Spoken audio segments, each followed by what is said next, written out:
you to come in first and then do our intro? Or it's recording, so yes. okay. We so shy. Okay. Hey everyone, welcome to Conchordium and OppOrg's first collaborative event. We are so excited to bring you Propel, a series of webinars covering everything about life after high school, from post-secondary academics to your career to basically your life as a student. To kick off the 3-day event, we're starting with business. Yes. So today we have amazing speakers to share their experiences with you.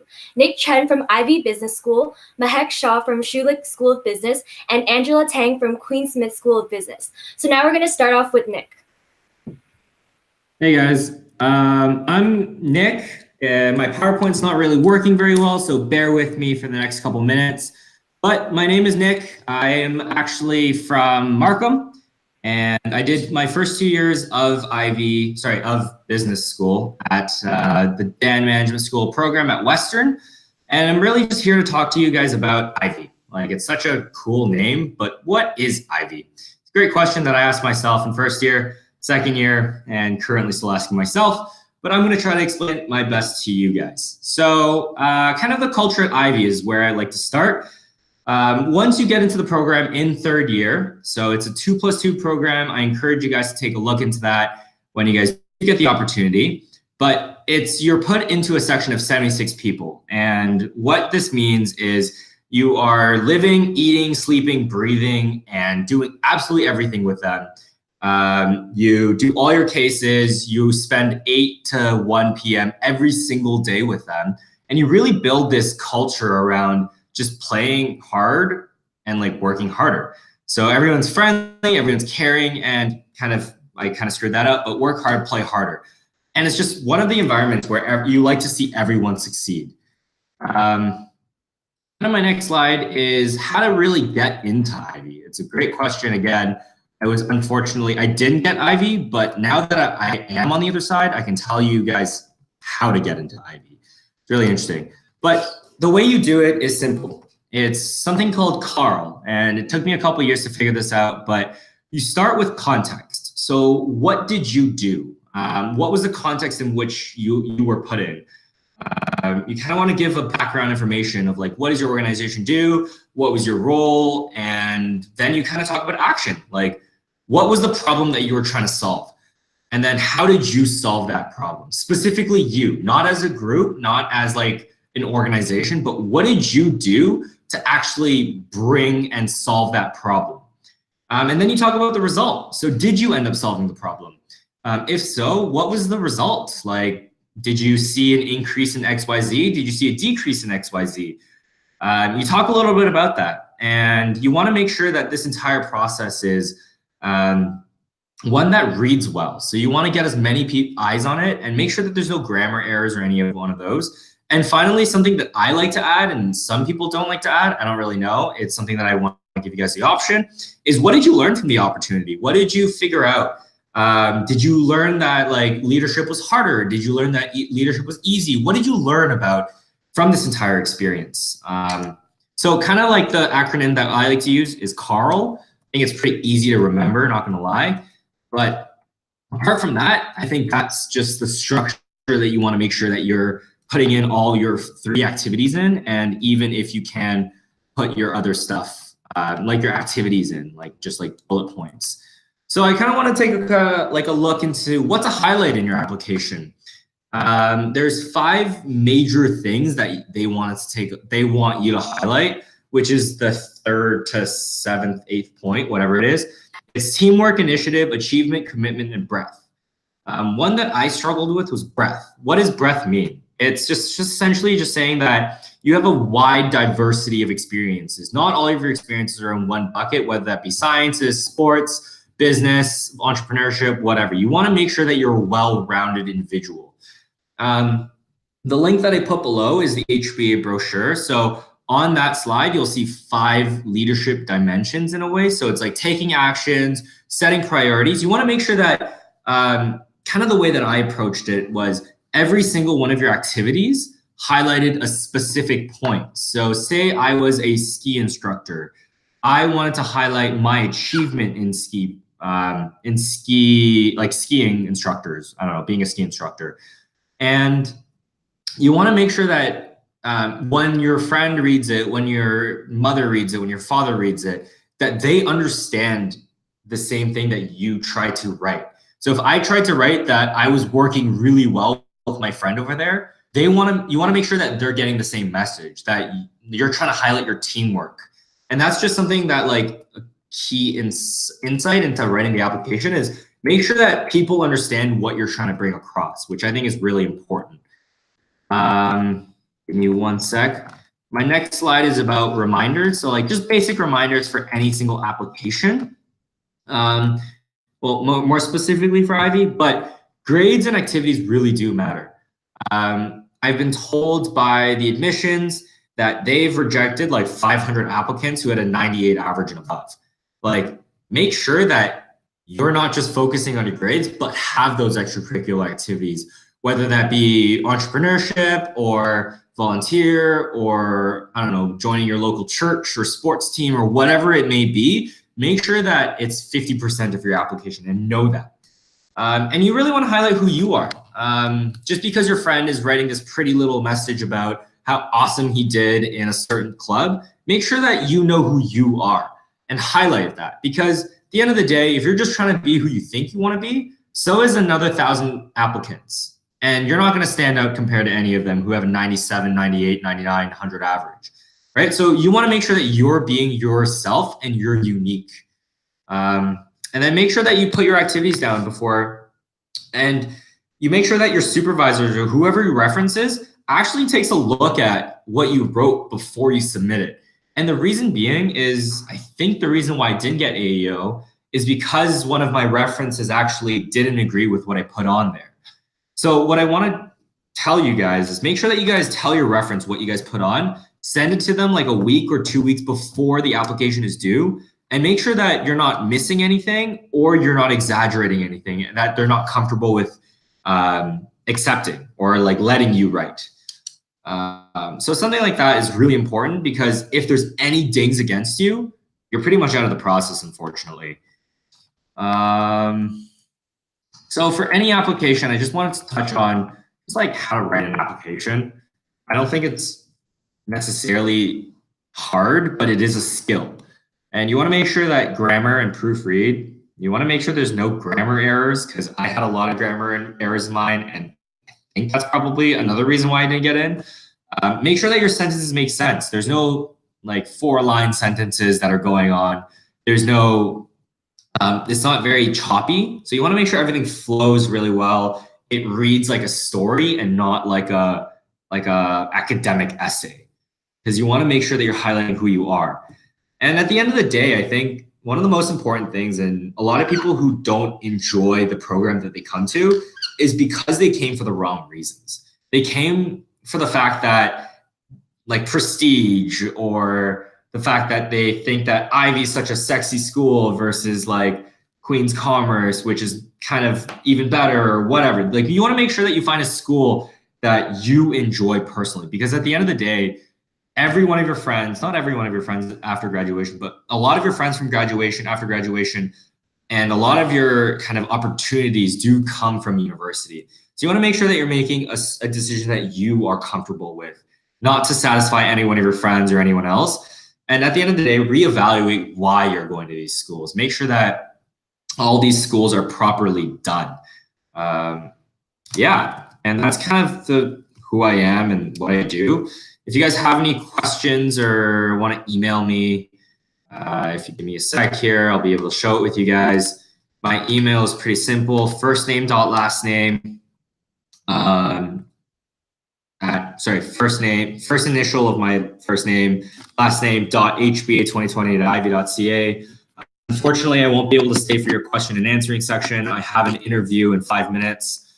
But I would be more than happy to get you guys over to Ivy if you guys have any questions. And something that's really cool about Ivy is if you guys are in grade 12, you guys can email the program and actually sit in on a case-based class. And it's really hard to describe to you what a case-based is until you sit on it. But essentially what it is they give you a real-life situation, and then after giving you the real-life situation, you are expected to just talk about it and discuss with your class in your section. It generates really interesting discussions that I really enjoy and kind of feeds into the 2+2 program. But apart from that, that's all I had. I hope you guys enjoyed the presentation.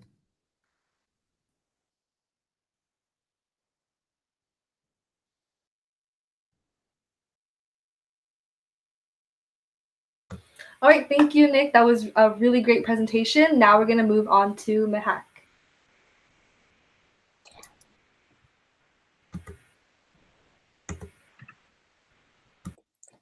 Hi, everyone. I hope you can see my screen all right. So my name is Mehak, and I'm currently a first-year BBA student at the Schulich School of Business. So I'm going to be talking to you about the application process, what makes Schulich unique, and just how you can make the best at your 4 years at Schulich. So the Schulich Snapshot, so our incoming class average is about low 90s average, but we say that to be competitive, you need about high 80s to a low 90s average, and we approximately intake 425 students each year. Our male to female ratio is 1-to-1, which means that we have a very balanced program structure. And we also pride ourselves in having the lowest tuition out of all of the business schools. And our tuition is only $10K, which is really good, especially since Schulich is a pretty new school opposed to a lot of other schools. And what's really unique about Schulich, or what I really think is really important to Schulich's culture, is small class sizes. The max amount of students that you'll have in a class is 55, which if you think about it is really, really small. And you get to have that interaction with your professors and all of your colleagues whenever you go to class. Another thing that Schulich is really prides itself on is its exchange program, and we have 63 exchange partners across 30 countries. So whichever type of business school you want to go to in your 3rd and 4th year, you can choose to do a semester of exchange. And we also have 10 different specializations. So whichever type of business you want to go into, there's definitely a specialization for you. So Schulich offers 2 different programs, the BBA and the IBBA. So the BBA is the Bachelor of Business Administration, and what is unique about the BBA is that you get a lot of choice, opposed to the IBBA, which is the International Bachelors of Business Administration. So the BBA gives you a more general perspective on business, and the IBBA gives you a more international perspective.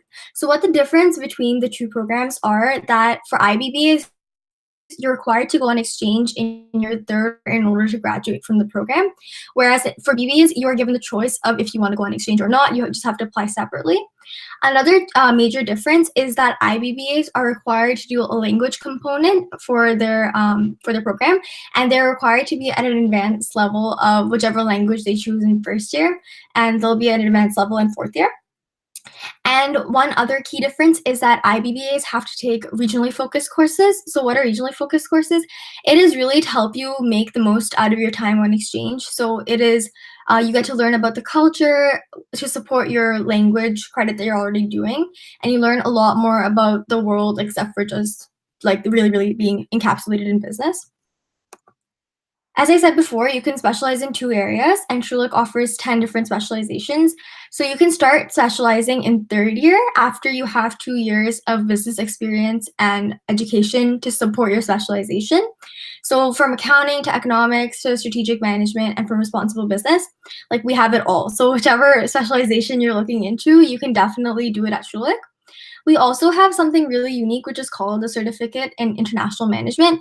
It is geared towards IBBA students. However, this is also a way for BBA students to get that international perspective into their degree.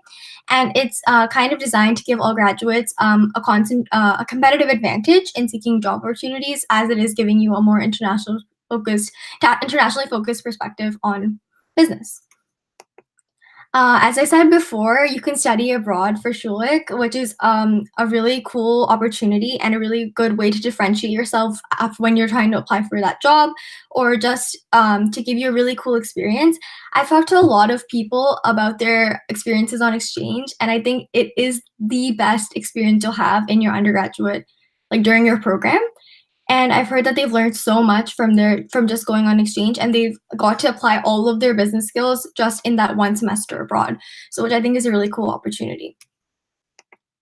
Okay, so let's get into the application process. So the admission requirements to apply for Schulich, you need to take English and then 2 maths. So you can take either advanced functions, calculus, or data, and you have to have 2 of them.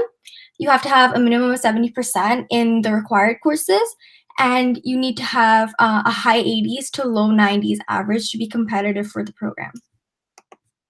So its application is split up into two parts. There's a leadership profile and there's a video interview, which has the timed writing exercise and then the actual interview. So leadership profile is kind of similar to what Nick said about Ivy's application process, but however, Schulich is kind of limited to having 5 different activities in your leadership profile.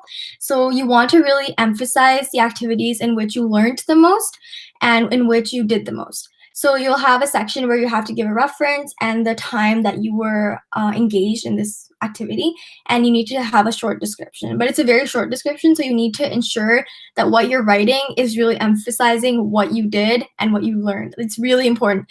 I've had a lot of people who didn't get into the program, and then I looked at their supplementary, and it was just like they just had a bunch of random facts about the actual thing that they were doing, but not what they did. It was just like if they were volunteering for a youth organization, they just said what the organization was doing or how large the organization is. They didn't really emphasize what they were doing, which is really important. Then the video interview, a lot of people feel really nervous about the video interview. Personally, I thought it was actually a really good way to show what kind of person I am, and the purpose of the video interview is just to learn more about you and whether you fit with the culture of Schulich and just to see what kind of person you are. So I would say be genuine, be honest, and be candid with your answers. You don't really need to stress about the interview. It's only 3 questions. So the first one is already given to you. It's why you want to study at the Schulich School of Business. And then the other 2 questions are really general interview questions. If I remember my questions, I think it was, who is my role model? And if I was given $20 million in the lottery, what would I do with that money? So you can see like they're really general questions. So the way that you answer it or what you say is not really important. It's more about just how you answer it. If you answer with confidence and if you can justify your reasons for your answer, you should be fine. And then lastly, it's a timed writing exercise. So I think you have about 1 minute to write a really short like paragraph on a topic. So I think mine was like the influence of social media on our lives, something like that. So a really general kind of question, which shouldn't take you that much time to complete. Then the application deadlines. So the OUAC application, hopefully you've all already filled that out, is due on January 16th. And then the supplementary application is due on January 30th. And I think it's out now, so you guys can start. You should start working on it early so you can get everybody, like you can get your parents or your friends, whoever you want to edit it and to actually read it over. I think one of my mistakes was that I never got anyone to edit my application. I just sent it in. I said, yeah, but get someone to edit it. I think it's really important.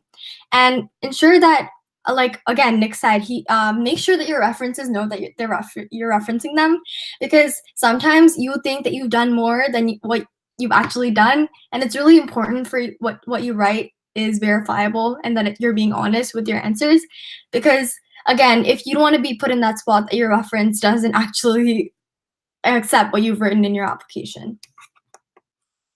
Then another really big thing about Schulich is its student life, which I think is such an important part of your undergraduate experience. So Schulich has a lot of clubs. So the first thing there's, which I'm actually involved in my first year, is the Undergraduate Business Society, which is essentially the student council for Schulich. So I'm like the first year rep for my program. And then I think there's 40 to 45 different business clubs at Schulich, and you can get involved with them just in first year. There's one for entrepreneurship, for sales, for marketing, for CSR, which is corporate social responsibility. There's literally a club for anything and everything. So it's really important, and it's a really great way to just enhance your business skills and network obviously with other business professionals. And then there's also a lot of case competitions that Schulich offers. I didn't think personally I'd get involved so quickly, but I've already attended like 3 different conferences and I've done 2 different case competitions. So it's and there's also a program which trains you to do these case competitions, which is called the IBBA and BBA case competition preparation program. So they really want you to make the most out of your extracurriculars as well, and they give you the resources to support you in that. And if you need to learn more about the undergraduate experience at Schulich, this is the link for our view book. It gives you a lot more information, like detailed information on what you can do every year, all the courses you can take, and like more into the specializations, how to go on exchange, stuff like that. And yeah, thank you guys so much for listening. My email is right there. So if you guys have more questions after this webinar, you can ask me that afterwards.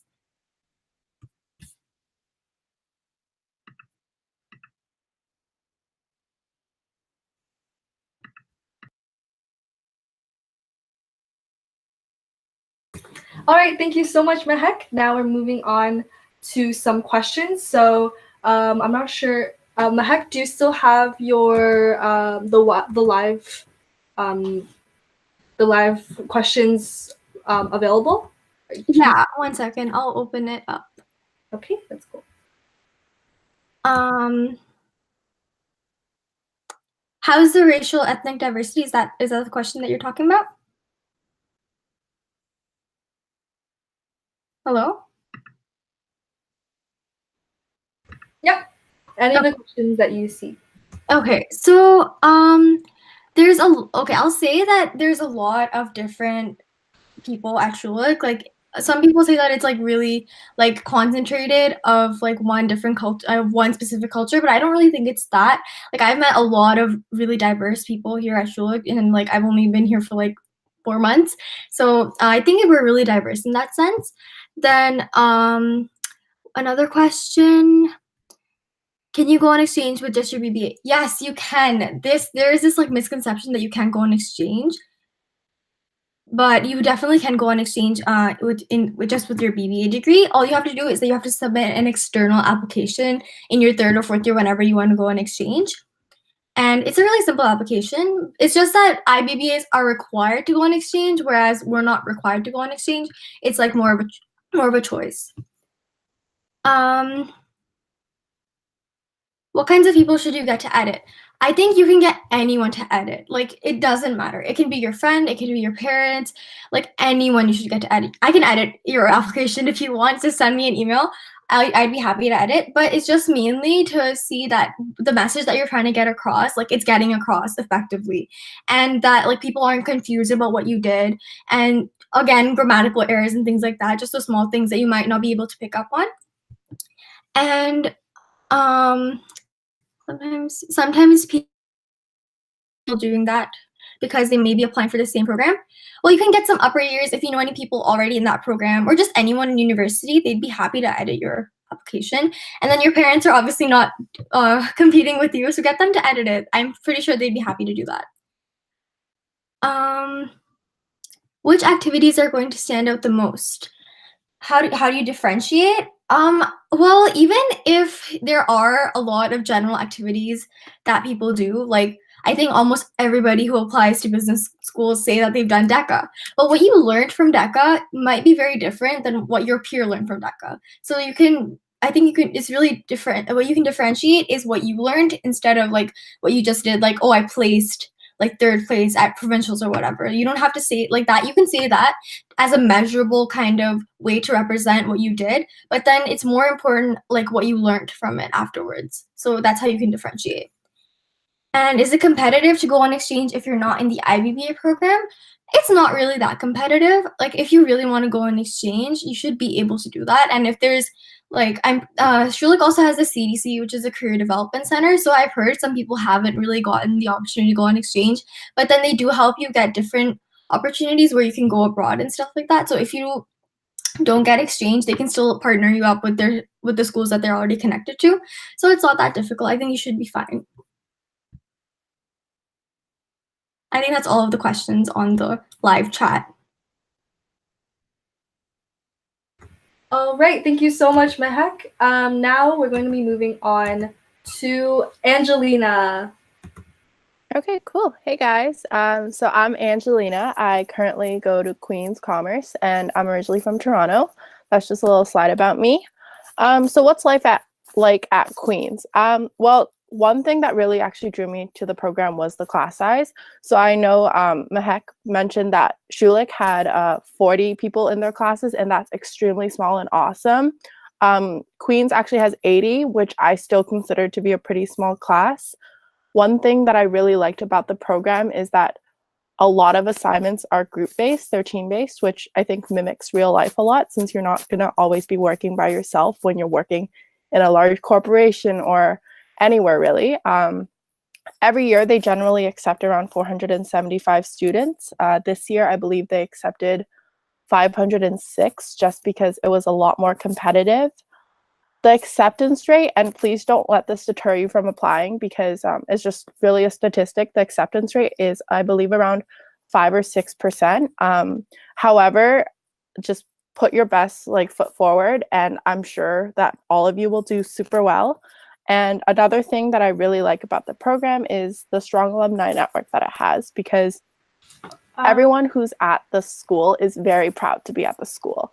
And the Smith School of Business is such a tight-knit community, and everyone is so friendly towards each other, and the competitive environment that you would expect is just not there at all, which is something that I really loved. Sorry to interrupt really quickly. Angelina, are you sharing your screen with your presentation, or are you planning on doing it? I thought I was. Just give me 1 second. Sorry about that. Oh no. Okay, let's see. Sorry, guys. Is it working?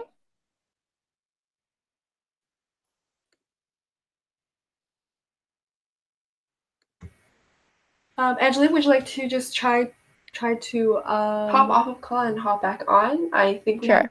Yeah. You can just. Sorry, everyone, for the technical difficulties. If you have any more questions, feel free to just add it into live chat, and we'll make sure to answer them at the end of the webinar as well.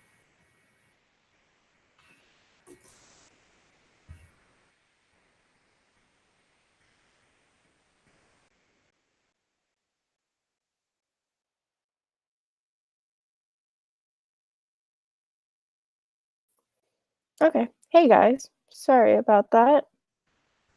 Let's try. Do you want to try sharing your screen right now? Yeah. Okay. Cool. Yeah, it works. Perfect. Okay, cool. I thought I was sharing it earlier. Okay, so yeah, so I guess back to where I was. Another thing that I really liked about the school was how many ways there were to get involved. So we have 33 committees just within the commerce program. There are over hundreds within Queen's University. We host a bunch of conferences that specialize on a bunch of different topics, such as marketing or consulting or investment banking, or even general conferences if you're not exactly sure what you want to go into. And we also have case competitions and debating competitions and things like that.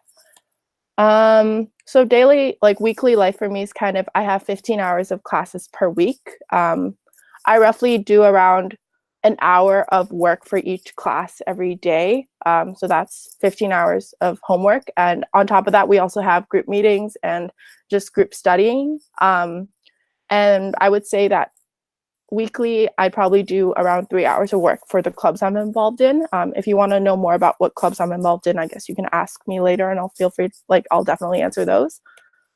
So yeah, I just typed up a bunch of courses that I take. One thing that I really like about Queen's is that you're with the same group of people for each semester. So currently in my first semester, I'm with the same 80 people, and we do a bunch of group projects together, and you really get to know and build connections with these 80 people, which I think is wonderful. The same thing happens the second semester, where I'm put into a group of 80 different people, and it works that way every single semester. These are a list of courses in first and second year. In third year, that's where it's a little different. In third year, on one of the semesters, you can choose to go on exchange. So Queen's Commerce actually has one of the largest exchange programs. We have over 100 different schools that we partner with in 35 different countries. And one really cool thing about it, it's that it's pass-fail. So you don't really end up getting a mark. You either get told that you passed your semester or you failed, which is really nice for people who want to go abroad and experience the culture instead of having to stay in their dorm all day and studying. And then in fourth year, it's kind of really broad. You get to specialize in whatever topics you want. And yeah, so admissions. One thing that I think really that Queens really emphasizes, it's holistic application process. So when Queens tells you that 87% is their cutoff average and that everyone who has an average of above 87% is considered equally, trust them. They really do mean that. I personally in grade 12 did not believe that. I thought I needed that like 98 average to get in. I definitely did not end up having a 98 average. And I still got in. So it's really not about your mark. They want to see that you have the ability to get to those marks, but it's not really heavily emphasized on the marks. So what is it emphasized on? It's emphasized really on your essays and your experiences. So one of the questions earlier were, how do you differentiate yourself? And what I believe that would be is tell them about a life experience that is unique to you. Tell them about something that you're passionate about. So I know a lot of my friends wrote about DECA or wrote about their involvement with like different clubs within their school, with things that they thought could tie themselves to business, and that's what they put in their application. But for me, I just decided that I would talk about something that would show my dedication for something and my passion for something. So I personally talked about dance for the life experience section of my essay. And then I had been involved with a nonprofit in my grade 12th year, so I also talked about that. And I just really focused on showing that I have been committed to something in the past and that I really want to get involved and be committed to different things at Queens. And I always tried to find a way to connect my experiences to how I would be like an addition to the program, how I could contribute to the program. And I know the admissions office at Queens really likes to hear about that. And this is just kind of an emphasis. I know it's cheesy, but really for your PSEs, just try to talk about yourself in the most authentic way as possible. Really try to show them what you're like and what your interests are, and trust that that'll be enough to get you into the program. So that's kind of just my presentation. Sorry if I talked a little fast there, but if you have any questions, feel free to message me on anything. And even if you want me to like read over your apps and everything, I'd be happy to. And yeah, I can definitely answer any questions that might exist. All right, Angelina, so I think we can start questions up again from the live chat. Okay, for sure. Let me just find where that starts. Yes, I think it starts with Iris's comment or question about how modern or up-to-date the technology is at the lectures. Okay, for sure. So I would say that Queens is actually super up-to-date. They did a revamp a few years ago, so all of the classrooms have 2 projectors on each side, so you'll never have to worry about like not being able to see the board or anything. The teacher always has a like podium with a desktop at the front, and that's also where you do all of your presentations. And in front of that, you'll see a little screen for you when you present, which I've found is super helpful. All of our kind of study rooms, we call them breakout rooms. They're essentially where you have a lot of group meetings. They all have monitors that connect to whatever laptop you have. They have adapters there as well. So I would say that it's definitely an upgrade from the high school I went to. Let me find the next question. So why did you choose Queens over, let's say, UofT or Western? Okay, so a lot of people actually are shocked when I tell them this, but I never applied to Western. For me, I was interested in either political science programs or business. Queens Commerce was definitely my top choice, but I also did end up applying to UofT Rotman just because it's such like an established program, and my parents also really did want me to apply there. So I only applied to those 2, and the reason I chose Queens over UofT was probably because of A, the small class sizes, B, I absolutely fell in love with the campus when I went to the fall preview open house. I've always found that UofT has this like it has a more competitive environment, and that's a great thing because it does motivate you to do more. But I found that at Queens, it's extremely supportive. All of the students within the program are really a family, as as lame and cliche as that sounds, we definitely support each other through like tough times. We stay up until like 3 a.m. together grinding out accounting projects, and it's always really fun here. Do you think Q Lead gives you a higher chance of being accepted? See, I love this question because I actually did not get into Q Lead, and my friend who did actually ended up not getting into Queen's Commerce. So I would definitely say that Q Lead doesn't have an effect on your like application unless you can show that like you've been one of the delegates for multiple years and show your commitment, and you can talk about that as part of your application. But the admissions office is not going to know that you did Q Lead unless you tell them. So I wouldn't say that that gives you a higher chance, but I think that the experience that you get from Q Lead does give you a better understanding of Queen's Commerce, and that might help your chances. JEC, yes, I was part of the Junior Economic Club of Toronto last year. I was the Chief Communications Officer, and that's actually also one of the things that I wrote about in my PSE. And what do you say to people that characterize Western as the party school and Queen's as the formal and professional school? I've never heard of Queen's being characterized as a professional school. I will let you know that on a recent BlogTO post, it said that Queen's ranked higher than Western in partying. So I'm not too sure how to answer that. What I will say is that you will find a group of people that you enjoy being with and that you enjoy learning with, regardless of wherever you go. One thing that I was worried about coming to Queen's was that I knew it had a reputation of being like a party school. And I personally wasn't super like into it as much as some others might be. And when I got here, I found that like you're always going to find people that you connect with. So, and I'm sure that the same goes for Western because I have friends that are going there who absolutely love it. And yeah, I think that's all of the questions. All right, thank you so much, Angelina. So I think that concludes the live chat questions. So now we're actually going to start answering some of the questions that people sent in on the Google form that we sent out. So we're going to start with Mahak, and she has the doc ready to go.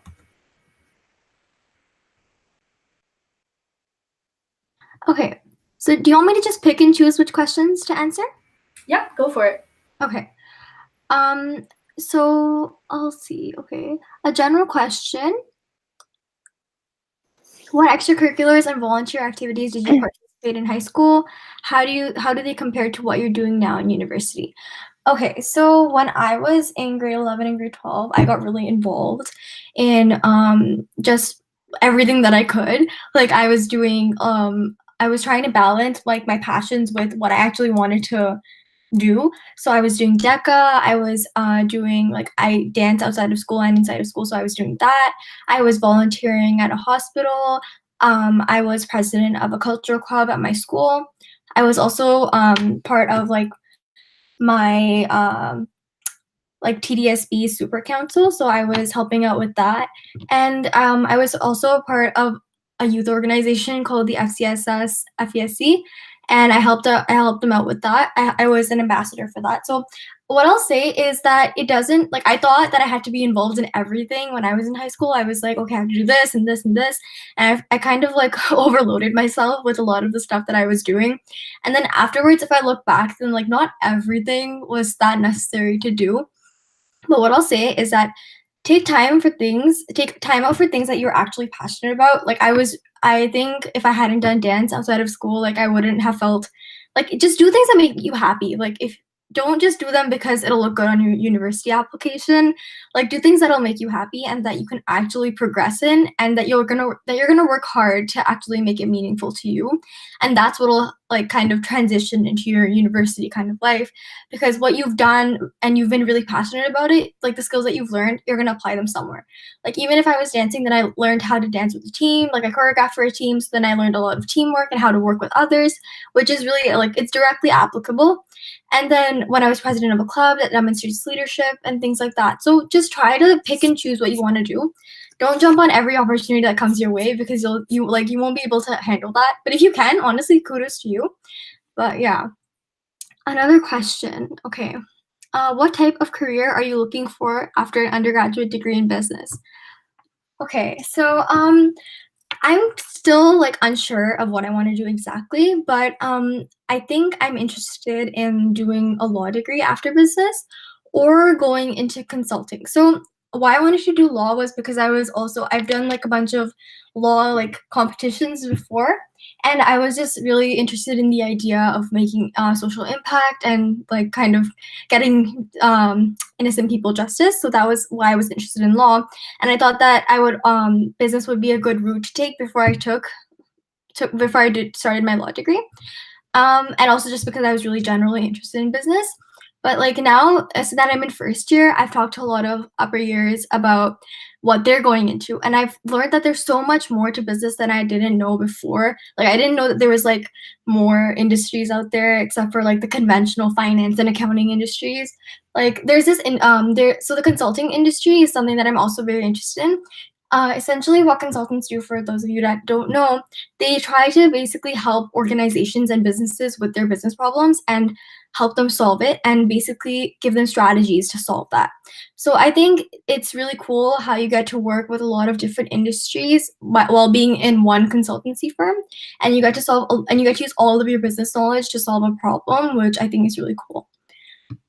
How many questions do you guys want me to answer?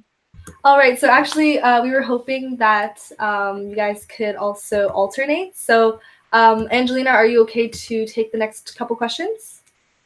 Yeah, for sure. Do you have a specific one, or should I just pick off the list? You can pick off the list. Okay.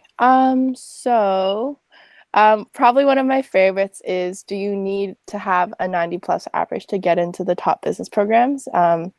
It is quite stressful to balance worthwhile ECs and academics. And yes, I can definitely attest to that as well.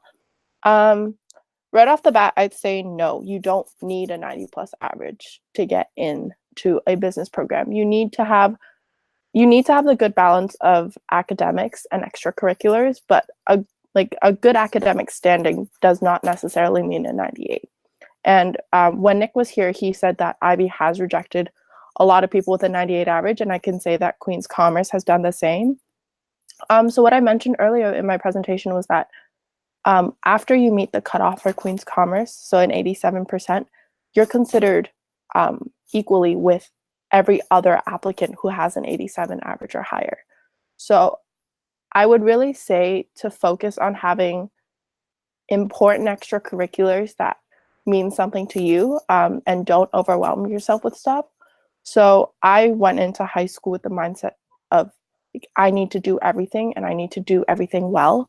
And I quickly realized as school started getting busier in grade 10 and 11 that was just not possible. So I decided to focus my time into a few things that I was really interested in. So I've been dancing my entire life. I started, I think, when I was 2, and I've been dancing ever since. So I kept that within my life. I've also always really loved music. So I've always kept, I've done show choir, which is kind of like a glee club, and I've also done concert band. And then one other extracurricular, and I've also done yearbook all 4 years in high school. And then outside of school, I did one extracurricular. I was, like I mentioned, part of the organization Junior Economic Club of Toronto. So it's kind of like you really have to find the right balance on what works for you. And I think that if you find like 4 to 5 extracurriculars that you are super interested and passionate about, that it won't be extremely difficult to balance that with your academics. So another thing that I just wanted to say on extracurriculars, it's that it's not really about the name. It's not really about like, I was part of this startup that is now currently like taking over Canada. It's more about I was part of this organization, and from this organization I developed XYZ skills. Because they don't really care about the program. They care about you and what you learn from that organization or program that you participated in. So yeah, just kind of a recap.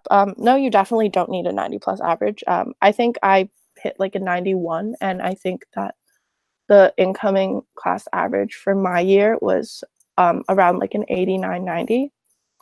So yeah, should I answer another question or should I pass it back? You can take one more question, and then after that, Mehak can take the next one. Oh, sure. Okay, so what do universities mean by awards and distinctions, and what are some good examples? I think that that's actually a really great question because that was something that I was asking myself when I was filling out my application. So assuming that the application process hasn't changed in the past year for Queens, they ask you to list up to 5 awards or distinctions that you may have. For me, I think it's important to find a balance between things that are relative to the program and things that are relative to you. So I think for my application, I put down, of course, DECA, and I know that DECA is definitely something that everyone's going to put down. So don't necessarily put down that you were top 10 on regional exams because a lot of people do get that award and it's not something that makes you stand out. I was fortunate enough to make it to ICDC in my grade 12 year, so I put that in my application. I also put show choir awards that I've won within my years of high school, and I thought that that would be a really good standing out factor because that's not a program that a lot of schools have. I also put down the I think it was called the Music Director Choice Award or something like that, and it was just things that I thought tied to my interests and passions and showed who I am and showed my commitments. And yeah, I'll just pass it back. Okay, let's look at the other questions. Okay, what are the employment prospects for the program? What have previous graduates gone on to do? So for Schulich, I know that the industries that graduates go into are quite diverse. I was going to include it in my slides, but then I thought it was going to be way too long, so I didn't include it. But I know a couple of fourth years who have, of course, there's the big four, obviously, that a lot of people who want to go into accounting and finance go into. Then there's a lot of startups as well that people want to join because they are so new and they want to be part of an organization just from the get-go. So that's something that a lot of people do. Then a lot of the consumer product industries like P&G, a lot of those companies also recruit at Schulich. But for career prospects, it really depends on what you're trying to look into. There's a lot of things that you can do with a business degree because every organization is essentially a business and they're looking for some sort of profit in some way. So the things that you learn definitely can help you in any sort of job that you're looking for. Yeah, but it's quite broad. You can go into almost anything with a business degree. Are we alternating with questions? Yep. So Angelina, if you could take the next one, that'd be great. Okay, cool. So do you have any recommendations that I can casually do during the next few years to help determine a direction and credentials for my academic and career path? And this is actually asked by a student in grade 9, which is super impressive because I was not thinking about 4 years ahead when I entered high school. So I think that in grade 9, it's really important to focus on things you're interested in and finding out what you like and what you dislike. And once you find something you like, commit to it. That way you can show when you're applying to university 4 years down the road that when you're passionate about something that you fully commit and dedicate all of your time to it. So I think that's something that's really important. I wouldn't necessarily say that there's any specific courses or things that you can do to make yourself super prepared because we have a bunch of students within our program that have never taken a business course in their life. And it's not necessary for you to have taken a business course in your life. One of my really good friends here, she focused really heavily on STEM throughout all 4 years of her high school. And she actually did exceptionally well in the STEM fields, but she still ended up deciding to come into business, and she's doing just as well as everyone, if not better. So yeah, my recommendation would definitely just be focus and commit to things that you're interested in and passionate in and learn from that and develop and find interesting life experiences from that are unique to you that you can talk about 4 years down the road. Yeah. All right, now let's go back to Mahak with another question. Okay, I really like this question. What is the best way to learn outside your classes about potential career paths? I think during my high school, like my 4 years in high school, I was really confused and I went back and forth like with a lot of career prospects. Like there was a point in grade 9 where I wanted to be an astronomer and then an engineer and then a lawyer, and like now I'm in a business program. So it's definitely good to learn about a lot of different career paths during high school so you know what you want to do when you're in grade 12, or like at least what kind of program you would want to be in. But the best way to learn, well, there's a lot of opportunities. So obviously joining clubs that are focused on the types of industries you are interested in is definitely one way to start. Even if you're just a general member, if you attend those events and you meet with other people who are in potential industries or careers that you're interested in, just by talking to them and actually talk to them about like what they do on a daily, like on a day-to-day basis. Like sometimes people just hear the names and the titles of different positions or jobs and they're like, oh, that sounds really cool, I would love to do that. But then when you actually talk to a person who's in that role, then you understand what they're doing, and then you might be like, oh, okay, maybe that's not really for me. So I think talking to people and hearing about their experiences is definitely a way to understand like the real life kind of perspective on different jobs and different careers. Like some industries are super stressful and then you won't know that without actually talking to someone. Another way could be like internships or even volunteering at different organizations. Like a lot of big companies do summer programs for high school students. So I think that's something really cool to check out. Like I never did that during my high school time, but like I feel like that I've heard of people do that, and I think it's a really rewarding experience. You just get to learn more about, like, if you're really passionate about working for a certain company, you get to learn about their culture, about what kind of job prospects are there within a certain company, like what are the timings, what do they do on a day-to-day basis, and you get to network with a lot of different people. So I think those are the main things that you could do. And like talk to your parents. If your parents know people that like are working in the industries you're interested in, that's a really good way to learn more about those careers, and they'd be more than willing to talk to you because obviously you have a connection. Yeah. All right, thank you so much, Mahek. And now we're going back to Angelina with the last question for today. Okay, cool. So with everyone starting their own youth organization in high school, do you think the value of youth organizations have diminished in the eyes of universities? And do you think starting one is becoming less of a standout activity and more of a necessity for high-tier programs? Okay, wow. That's actually a really great question. And this is actually something that wasn't extremely relevant when I was applying to high school. And yeah, so I would say that no, the value doesn't diminish as long as if you decide to start your own nonprofit, that it's a successful nonprofit, and you can say like, and that you can, when you're talking about your nonprofit, you can say that you guys have accomplished something. So it's really easy to say, oh, I started a nonprofit that is teaching youth about financial literacy, and that's what the nonprofit I used to be at did. It's really easy to say that, but it's harder to say I was part of the Junior Economic Club of Toronto, a nonprofit that aims to increase financial literacy within youth. And we did this by hosting economic forums every season.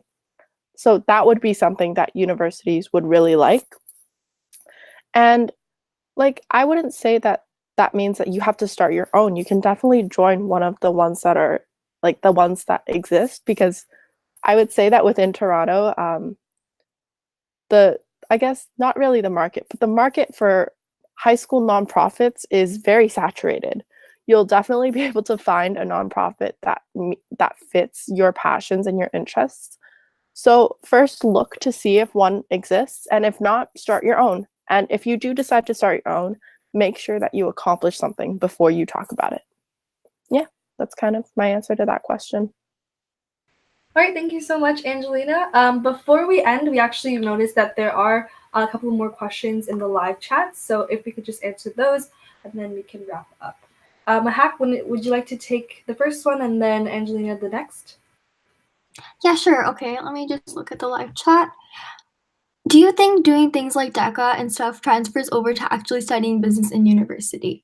Well, from someone who's actually done DECA in high school, I think, okay, I'm not exactly sure if you will remember all of the business knowledge that you crammed in DECA for your multiple choice exams and for your everything. Like you might not remember all of that, and I don't think it's really necessary for you to remember all that because not everything is directly applicable. But like the presentation skills, the way to study, the just like all of that stuff, and especially if your like specialization is case based, then just learning how to read a case and like just presenting right away, like time management skills, all of those things they're really important skills that you need actually for any kind of university program. And other extracurriculars, again, they're really important in the sense that you learn those soft skills that you wouldn't be able to learn just by studying all day every day. Like you need to be able to branch out, talk to people, work with other people, because that's what you're going to be doing at university and when you actually enter the job market. So I think those things are more applicable than like exactly the knowledge that you're going to get from clubs. But yeah, so I think the soft skills would be more important. All right, thank you so much. And now Angelina with the last question from live chat. Okay, so is it better to specialize in one or two areas in terms of extracurriculars, or should you do a variety of activities? So I would say that for most university applications, especially for business, they require you to write around 3 essays.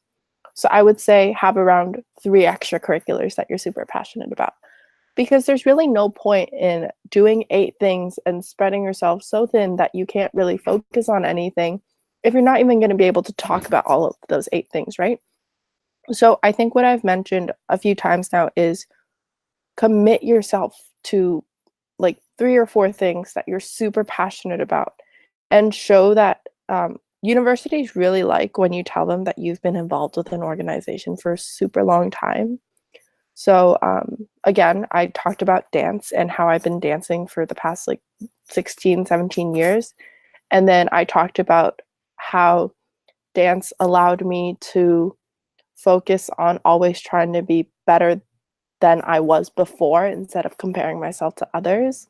And I think that, like, I wrote that for my life experience. And I talked about how that was a unique perspective that I would bring to Queen's Commerce, how I always have focused on competing with myself and being better than myself.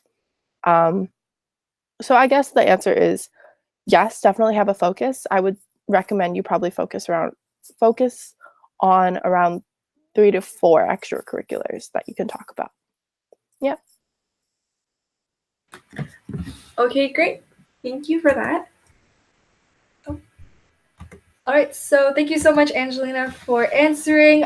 We noticed that you guys are still sending questions in, but unfortunately, we have run out of time. So so this actually concludes our first webinar of the Propel series. Thank you so much for watching, and we hope to see you all tomorrow at 7 p.m. for our STEM webinar. Tune in to hear from representatives from Waterloo and Harvard. Thank you all once again, and have a good night.